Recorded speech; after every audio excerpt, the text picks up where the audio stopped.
अंधकार और प्रकाश, बुराई और अच्छाई, इन दोनों के बीच की लड़ाई सदियों से चली आ रही है। हर बार जब बुराई सिर उठाती है, तब अच्छाई उसे दबाने के लिए उठ खड़ी होती है। इस बार भी ठीक वैसा ही होने वाला था। शहर की गलियों में, हवेलियों के आंगनों में और दिलों के भीतर एक तूफान उठने वाला था।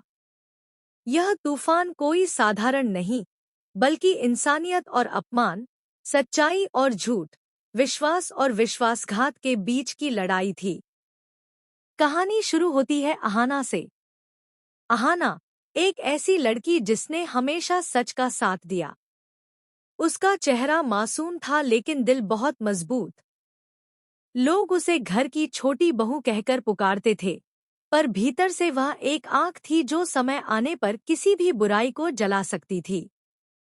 यही वजह थी कि कई बार अहाना की सच्चाई और उसकी हिम्मत दुश्मनों की आंखों में चुभ जाती थी। दूसरी तरफ था आकाश, एक चालाक, कपटी और महत्वाकांक्षी इंसान। आकाश जानता था कि अहाना ही उसकी राह का सबसे बड़ा रोड़ा है। उसने कई बार कोशिश की अहाना को गिराने की, लेकिन हर बार वह नाकाम रहा। इस बार आकाश ने एक और चाल चली।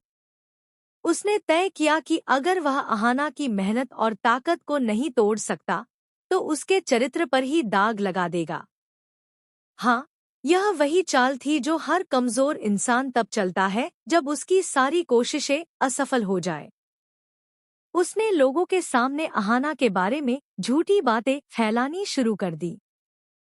उसने सभाओं में, घर की दहलीज पर और यहाँ तक कि दुर्गा देवी के सामने भी कह दिया कि अहाना वैसी नहीं जैसी दिखती है। अहाना के लिए यह वक्त बेहद कठिन था। उसके सम्मान पर वार हुआ था। पर इस बार वह चुप रहने वाली नहीं थी। आंसू उसकी आंखों में आए जरूर, लेकिन वह टूटे नहीं। उसने ठान लिया कि इस बार वह अपने अंदर की दुर्गा को जगाएगी। वह अहाना से दुर्गा बनकर आकाश की सच्चाई सबके सामने लाएगी।